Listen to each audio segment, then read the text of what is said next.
शिकवण. श्रोते होतो काय, काळ होता 150 वर्षांपूर्वीचा. छत्रपती तारा राणीचा कोल्हापूर पोळकं झालं होतं.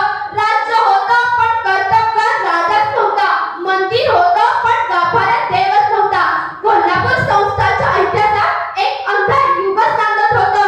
आणि कोल्हापूरची प्रजा करवीरच्या अंबाबाईला आणि डोंगरावरच्या ज्योतिबाला साकडं घालत होती की आम्हाला आमच्या अस्मितेचं रक्षण करणारा छत्रपती आम्हाला लागू दे.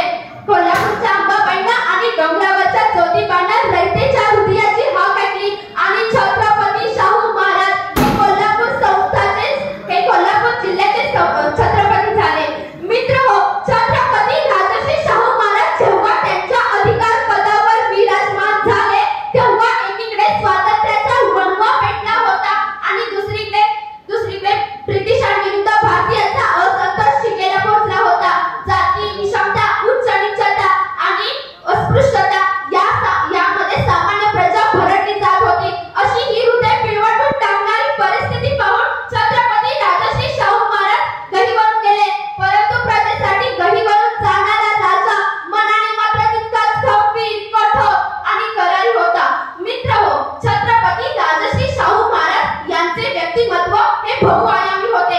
त्यांचे कृषी प्रजांचे विचार अत्यंत लाभ मोलाचे.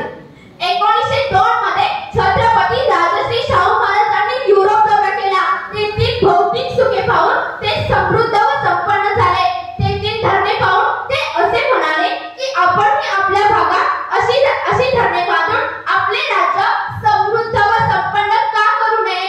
आणि राजांच्या या दूरदृष्टिकोनातून साकारली गेलेली राधानगरी धरणाची संकल्पना आणि यातूनच घडला कालचा, आजचा आणि उद्याचा समृद्ध व संपन्न महाराष्ट्र. मित्र